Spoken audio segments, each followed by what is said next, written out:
Lori, I'm leaving. Can't find my blouse. Look, all I want to do is say goodbye. Can't find the one I want to take to the cleaners. What, you didn't hear what I said. It goes with this skirt. No, later, please. Look, I have to be in the hospital in 10 minutes. I just had it out yesterday, along with the other things that need cleaning. Well, you'll find it later. I have to run.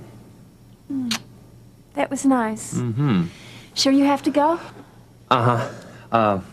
Don't forget to call locksmith, have the lock changed. I'll do it. I promise. I'll make sure the locks are changed before Mary Ann and I go to the beach. And you will drop the new key off at the hospital on your way, right? Right. Good.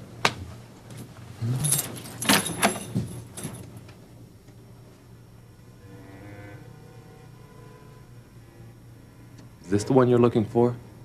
Yes. Ben, who put it there?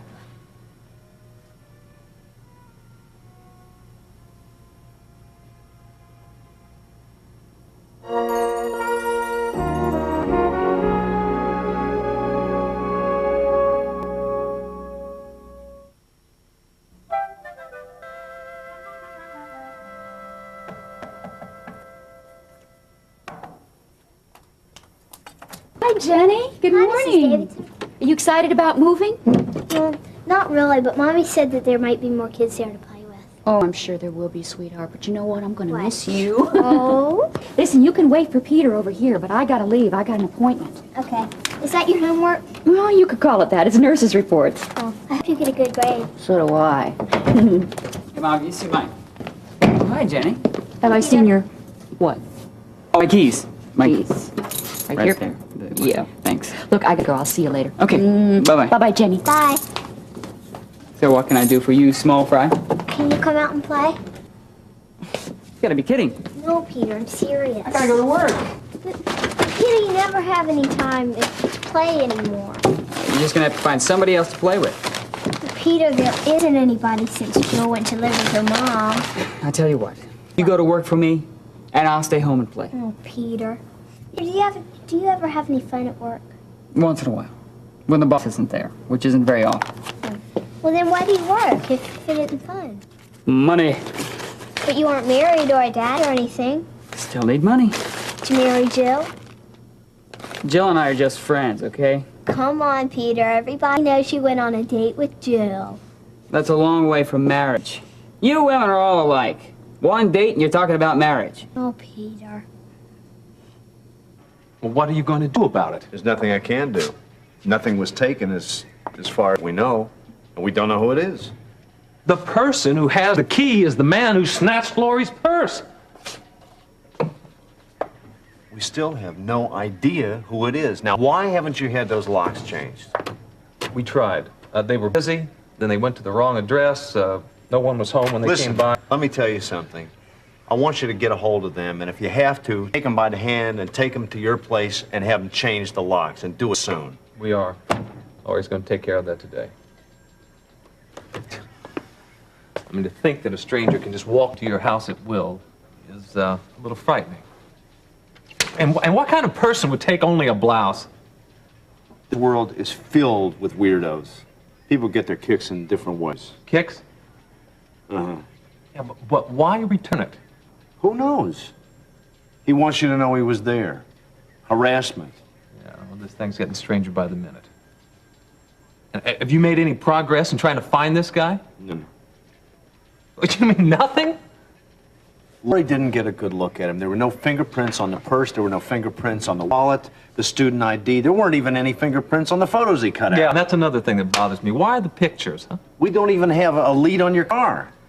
Well, thankfully the insurance company's furnished so little. Listen, I will let you know the minute anything turns up, all right? But in the meantime, Dr. Martin, please get your locks fixed. Blouse? And the pictures? Now, what does it all mean? In my experience, it usually spells sexual perversion. I've come to warn you about Nancy's welfare and yours. Warn me? I'm quite capable of taking care of Nancy as well as myself. I know, but even you can be fooled by certain things. Get to the point, Mrs. Davidson. Nancy's therapist, Tab, has a bad reputation. Bad reputation? By your standards, Mrs. Davidson, that could mean stealing bubble gum or skipping church on Sunday. It isn't funny, Miss Carpenter. I'm afraid he may cause serious problems for you and Nancy. There's only one person that's really causing any problems, and that's you. I worked with Tab at Morningside Hospital before he was dismissed for insurance fraud. He conspired with a number of patients, all women, to claim greater injuries in an effort to get more money from insurance companies. Well, according to some, he then blackmailed the women into giving him most of the money. Why isn't he in prison? And if he's supposed to have made all that money, why is he working? I don't know. I haven't seen him in several years. I do know that any reputable hospital won't hire him. Well, even if that were true, Nancy's injury was very real, so he's not going to gain a thing from her. All I'm saying is that Tab Barron is a man with a reputation and a past. Which has absolutely nothing to do with his current employment. And why are you using him to camouflage your real scheme? Scheme? Of pretending to care for Nancy now that she is one of the legal heirs to your mother's estate. I don't have to pretend. I do care. You certainly have a funny way of showing it. First you take Nancy's house away, and then you have her thrown into jail. You forget that Nancy destroyed my mother's will, and she forged her own version. I mean, she'd be in jail now if I hadn't pleaded her case with Judge Slaymaker. Now we go from Simon Legree to Angel of Mercy. Nancy wouldn't have had to resort to such measures if you had treated her as a sister. You don't know how many times I've tried. But now, at last, I'm beginning to feel that we're making real progress. Because Nancy now has something that you want. Well, your self-centered, phony little scheme won't work. See you in court. No matter what you may think me, please don't close your mind to what I've told you about Tab Barron. I'm supposed to thank you and fire him? I thought that you would at least listen. I've heard everything I want to hear. I'm not the least bit interested in any of your advice. You know what Nancy is capable of. And now you know what Tab is capable of. And, Mrs. Davidson, stay away from my daughter.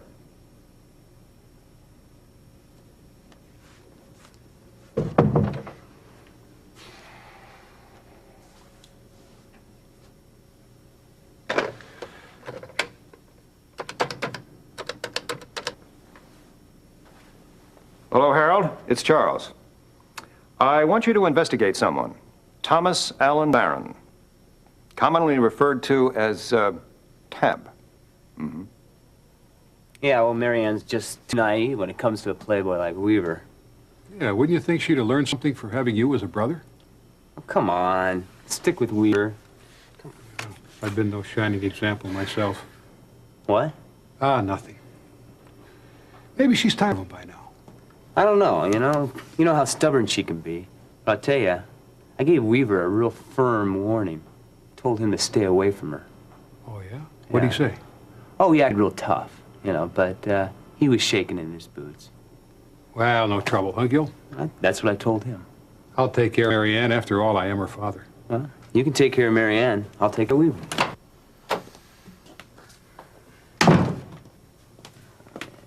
I need to speak to your father. Alone. You could take care of her, too.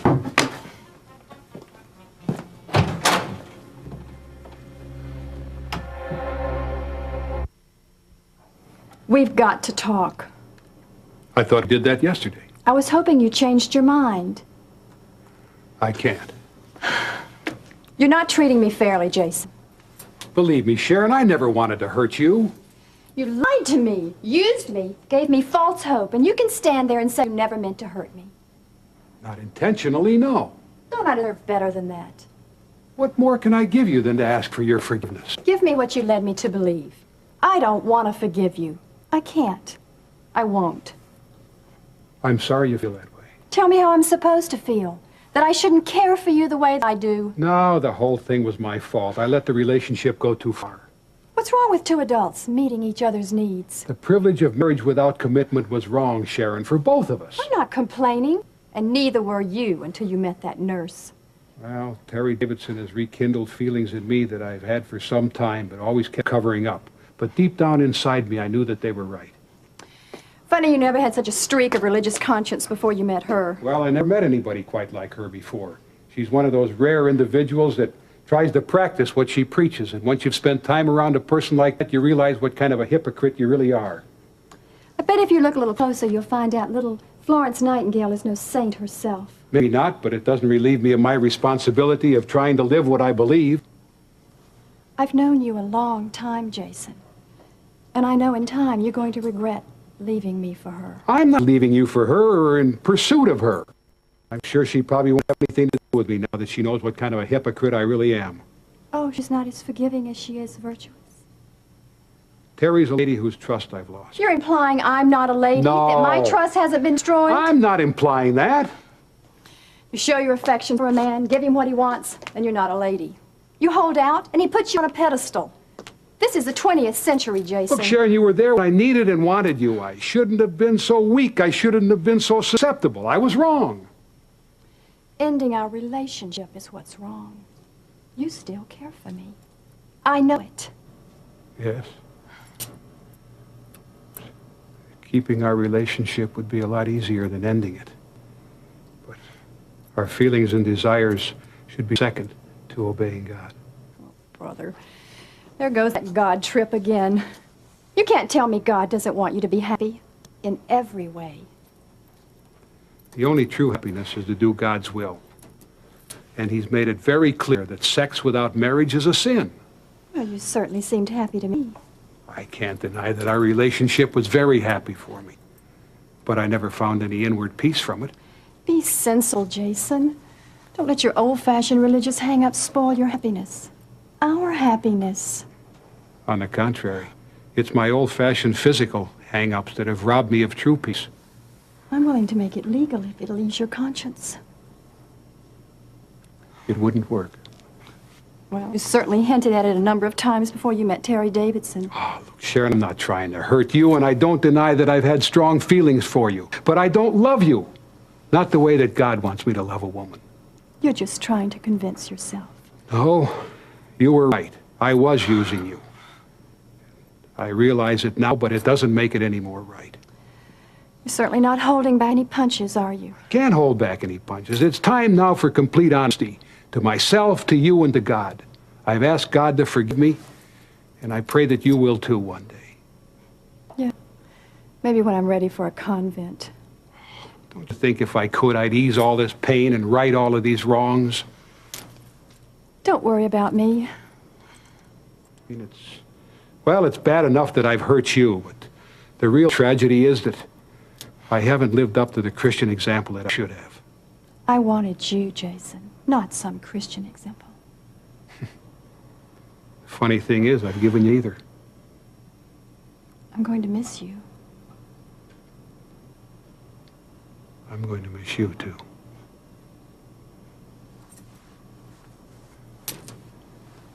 Friends?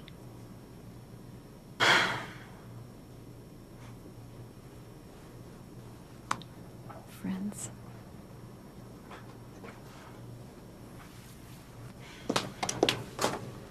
The workman comp forms for Stevens are ready for your signature. I'll get with you later. Thanks.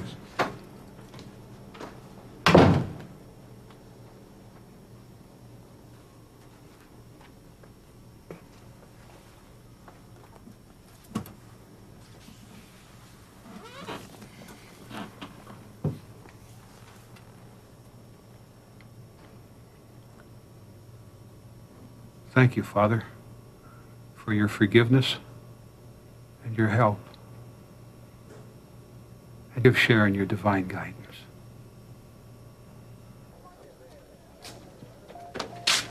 Hey, will you watch where you're going? Well, fancy running into you here. To trip over Daddy Buck's checkbook or something?